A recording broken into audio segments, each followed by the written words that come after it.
So today I'm taking you to Fantasyland and we're going to be doing Bodoo. Bodoo is actually made from corn flour, which is like dried corn, which is soaked one day and taken to the mill and processed into flour. And then we bake this with, we make it into like a dough form and we bake it in leaves. So today I'm taking you to the Fantasyland where this is very much popular and you definitely love it when you try it out. So like I mentioned, you need your corn flour, what they call Aboloo. Then I'm adding some milk powder and sugar. Then I've got a bit of plain flour. I've got a bit of yeast, a bit of salt, my spice, and then of course some baking powder or baking soda, whichever one works for you. I'm pouring that also in and mixing all my dried ingredients, which I'll put aside, then go into my wet ingredients. So I'm putting in some of the corn flour with salt and I'm going to actually mix this up into like a porridge texture, and that is going to go onto my burner and get it well cooked in there. The main thing is that this part is going to be the binder. This is what is going to help us actually bind the dried ingredients. So if you don't do this well, your Bodoo is not going to have a good texture in there. So I'm just going to be mixing this till it all thickens up very well, and then I'm going to try and drive it like banku just a little, just to make sure that like the consistency is just a little bit good. I proceed to cook some granules. Yes, I usually add in granules to it as well, and you can use already baked granules or you can use fresh. So the fresh one, you just add some salt, cook it for it to get well cooked. Yes, then you can let it cool down and then you can actually add it into the Bodoo inside.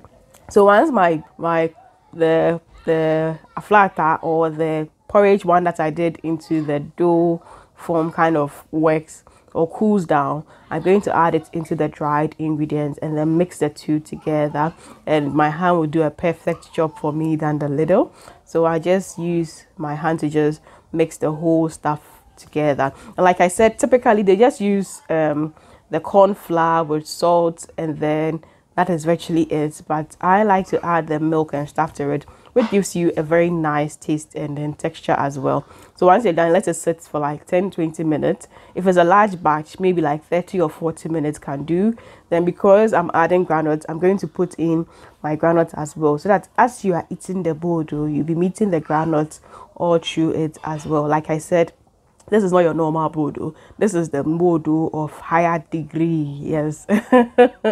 So yes, I'm using the leaves. This what leaves usually they sell wache in it, and there's a local leaf we use for this thing as well. So I'm just going to scoop it into it, the dough into it. Then I'm just going to fold it, and then this is good to be going into the oven as well. The leaves comes with the sticks. I'm going to just cut that part off it.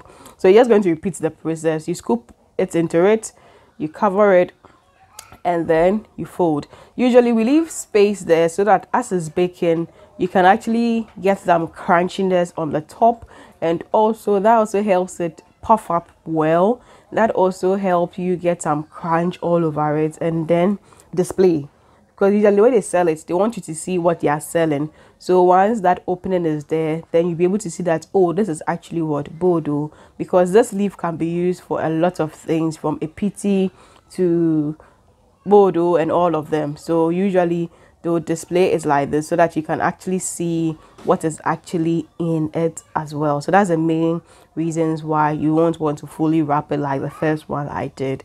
That's the main reason why you leave the opening there. And for the opening, as you can see in the video, it's very easy to do if your leaf is big.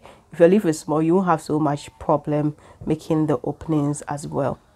So once this is done, I'm going to actually go in to bake. And for this one, I baked it in my dadaseng on my coal pot because I wanted to do a slow bake. Yes, a slow bake will give you a good result than the very high heat baking. And I just arranged it on the griddle in the dadaseng and then allowed it to actually bake. So I forgot, and I remember that, oh, I'll need to trap some heat in there. Yes, so you can use your napkin in over it and then bake it like that to actually get it like heavily done if your temperature is not too good in there, and that also traps the heat. So this will take some while. This takes slow baking. It takes a while because you want the inside part to be well cooked. Now when I was done, I realized that because I did slow baking all through, it wasn't looking brown at the top. Usually I like the top a bit more brown and crispy, and usually I like it more that's how you say it in fancy.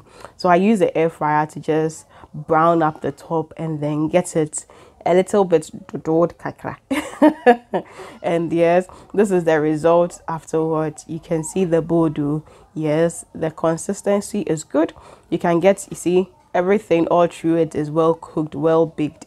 Not that pepper kakra. Yes, it's a bit cracked because I didn't use flour, too much of it. I used just a little bit, so it's more of the corn based. And this is so sweet, like because of the milk in there, you get that creaminess, and this becomes a balanced diet because there's carbohydrate, there's protein, there's even beans, legumes in there for you. So there's like a balanced diet for you to actually run with. So try this Bodoo recipe and give me your take on it. Till I see you in the next food video, please subscribe, like, share, and make sure you live life to the fullest. And try some Bodoo the next time you try it on the road, and try my home version and let me know how you liked which one. Thank you, and see you in the next food video. Ciao. Mwah.